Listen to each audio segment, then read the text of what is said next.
Здравствуйте, друзья! Слушайте и смотрите канал Влог 360! Ухилян бежал в Европу, поднял пыль до облаков, от повестки мчался... Дамы и господа, честнолюд, всем салют. Рад вас приветствовать на канале Влог 360.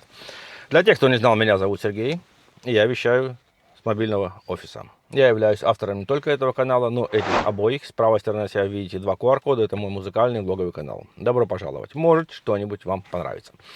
Также QR-код, который вы видите сейчас, это телеграм-канал. Также добро пожаловать, если вы считаете себя адекватным. Можете поделиться ссылкой, роликом, где-то стали свидетелем, и мы на ваш ролик снимем свой ролик. Добро пожаловать. Также все ссылки вы найдете снизу в описании под этим роликом. Так, ну и теперь я нашел вам несколько роликов. Я даже не знаю, с чего начинать там. Мне надо сконцентрироваться немножко, да. Я не готовлюсь, да, я делаю все, импровизирую. Я не снимаю так, как готовиться, прослушать, просмотреть. Нет, я так глянул чуть-чуть их. С чего начать? Гости. Да, у нас опять будут гости. И как же они ненавидят Германию. Как же они ненавидят людей, проживающих в Германии. Как же они ненавидят детей. И призывают даже уничтожать их. Детей, вот этих вот чучел немецких, тоже нужно уничтожать. Понимаете? Это не мои слова. И я не призываю к этим действиям никого. Но я вам покажу этих людей, кто это призывает. Как они говорят о тех же полицаях, да? О бегердах, то есть Arbeitsamt и социальные службы. Как они их обзывают. Нет, они в глаза им не говорят это. А ролики про них снимают. Оскорбления. Вот эти люди, они приехали сюда, они бежали, как они говорят, мы бежали не от нищеты. Мы бежали от войны. Кстати, про нищету я тоже сниму ролик. Тоже есть опять материал у меня. Куча материала набрал. Но это будет в другом ролике. Приехав сюда, получав кучу выплат, вы этого персонажа уже видели, который первый пойдет у нас сейчас в ролике. Кучу выплат. Прокатившись, не знаю, сколько он, 30 стран, говорит, прокатился, как он Германию сделал, как его Германия поимела потом, да, штрафы. А вот теперь послушайте, что он говорит, например, о полицаях. Эта страна дала социальную защиту, страховку медицинскую, крышу над головой, соцпакет. Слушаем. Полиция Германии — это дно. Рассказываю. Помните, я вам рассказывал о том, что человек меня натянул на iPhone, украл у меня, и я на него написал заяву. Если нет, то вот видео, переходите, смотрите. Так вот, я подал на него заявление в полицию. Спустя 3 месяца мне приходит вот такой вот ответ. 3, мать его, месяца. И вот мне приходит ответ. Ущерб слишком маленький, 400 евро для нас это не деньги. Расследовать особо нечего, оснований продолжать дело якобы нет. И у меня тут такой вопрос. Ребята, у меня украл человек iPhone, телефон. Я подробно объяснил, как и что произошло. Предоставил всю информацию. Для вас 400 евро это мало? Ну, если бы вас скинули на 400 евро, вам бы было окей? 400 евро для кого-то копейки, для кого-то нет. Но в целом это не копейки. На них можно спокойно съездить в Испанию, хоть и бюджетно, но можно куда-то как-то доехать до нее. Ну ладно, для меня это еще история не закончена. Есть еще один вариант у меня: идти в гражданский суд и подавать иск самостоятельно, как будто мне делать нечего. Ну, либо встретить этого чела с моими чеченцами и дать ему пизды. Еще как вариант есть, и он мне больше всех нравится, потому что я ему не дам спокойно жить, человек должен быть наказан. Вот, уже угрозы, да, даже пошли, угрожает. И что сказал, полиция это дно, да? Ну. Это не первый раз, когда у меня с полицией Германии случаются какие-то проблемы. Помню, тоже вызывали мы на один магазин в Германии полицию. Мы на английском говорили, типа, приедьте, тут так и так. Они говорят, sorry, we don't speak English. И отбросили. Тупо, просто. Они отбросили из-за того, что они не говорят на английском. Я в шоке. Ты умирай, но ты не дозвонишься, потому что они не говорят на английском. Короче, ребята, полиция Германии это дно. Реально, мне страшно за свою жизнь здесь. 3 месяца ожидания ради такого. В общем, слушать можно долго его. Полиция Германии это дно. Ему страшно за свою жизнь, но все же он проживает здесь. Почему-то неньку защищать он не хочет. Очень интересно мне, очень интересно. А вот еще один ролик. Тоже нашел парня, он рассказывает, как он нашел, или комментарий он получил, да, такой. И он скриншот сделал. В общем, все покажу, скриншот покажу. Оказывается, Германия это историческая родина украинцев. Не верите? Давайте посмотрим. Немцы, ахтунг, ахтунг, вам тут пишут сообщение. Украинцы приехали на свою землю, которую вывезли во Вторую мировую немцы себе в Германию эшелонами. Ну, блин, согласен, по факту. Ну, кстати, и сейчас землю вывозят. Просто никто это не знает. Не, знают, но не все. Землю сейчас также вывозят. И очень много. Не говоря уже о всем остальном, что они вывезли с Украины за 4 года оккупации. Сидите, украинцы, на пособиях, и пусть вас не терзают муки совести. Просто пришла пора платить по счетам украинскому народу. Россию тоже ждет эта участь. Будут с россияне платить репарации лет 100 Украине, как минимум. За все преступления заплатят. Бумеранг он такой. Написала патриотка Украины.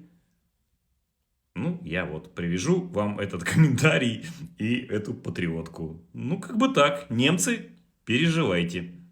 Спасибо за информацию. Будем переживать. Кстати, как я сказал, землю уже привозят. Вывозят. До сих пор вывозят ее, да. Если что. Вот. Да, ребятки, это все не мой контент. Для тех, кто также не знал, я делаю свой контент на том, что базируется мой контент на том, что я ищу в различных соцсетях и платформах ролики о высказывании и поведении гостей, о себе, о налогоплательщиках, в данный момент вот о немцах, о полицаях. Ну, сейчас еще дальше ролики будут. Делаю нарезку, разбираю, вы комментируете. А вот еще один очень интересный ролик. Находясь в Европе, Германии, да, как она говорит о немцах. Давайте послушаем.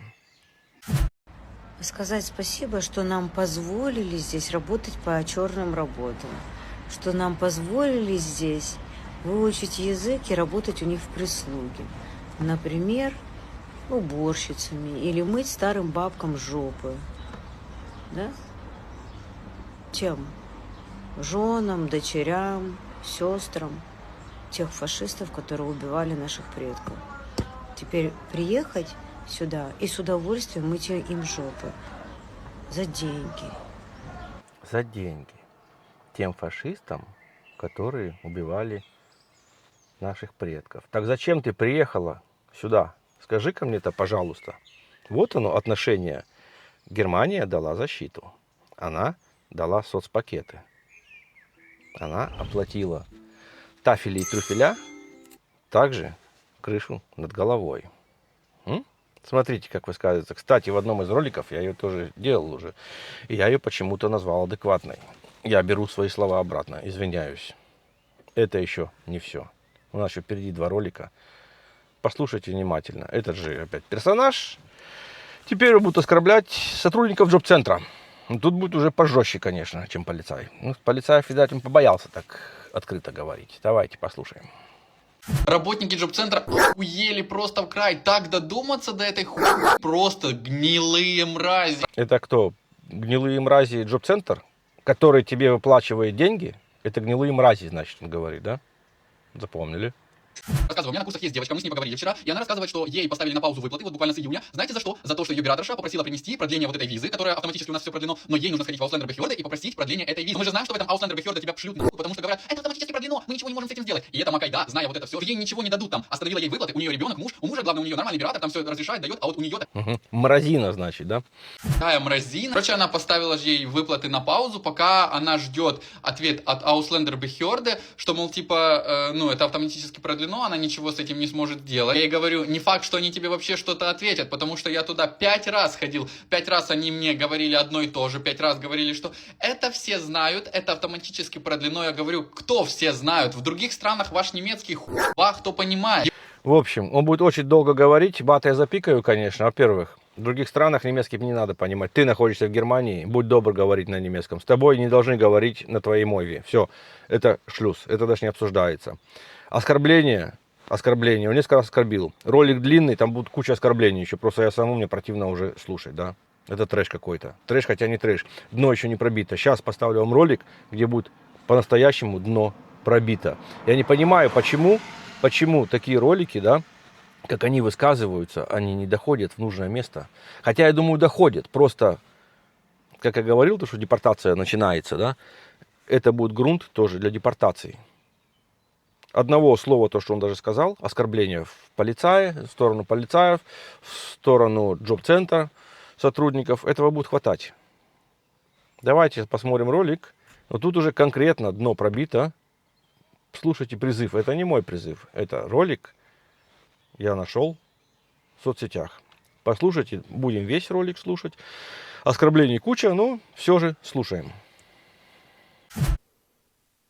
Итак, дорогие зрители, я уже озвучил тот факт, что вот те чучела, которые перешли Вы даже видите, да, эта надпись тоже не моя. Почему нужно гасить немецких малолеток? Вот, это призыв. Почему? Ну, он объясняет почему. В общем, это не моя надпись, это над его роликом. Можете зайти к нему на канал. Тем более, оригинальные ролики я все держу. У меня, не знаю, у меня, наверное, 30 терабайт, да. И роликов, и полных роликов. Так что я все держу, все ролики есть. Давайте слушаем дальше. всем нормальным людям дорогу. Ну, то есть, реально те, которые мешают. То есть, в Украине таких чучел очень много. В принципе, ты говоришь о своей стране, да? Ты приехал все так же на соцвыплаты, попросив защиту. Что касается Германии, это вот выгребная яма, просто выгребная яма. Это отдельная вообще категория. Это, ну, тут знаете, тут, как я уже говорил, что здесь, ну, ублюдки просто все, просто все. В Германии ублюдки просто все. Это была цитата. То есть даже так, чтобы вы понимали, допустим, даже вот есть люди, которые приезжают, допустим, там говорят: о, мне там повезло, там, ну, конечно, ребята, ну, конечно, повезло. Вы знаете, так как есть там один петушара, мадяр из вооруженных сил Украины, который там наживается на обычных военных, вот, и который тусуется в Германии, и жена у него генеральный, ну, не как генеральный, директор детского садика.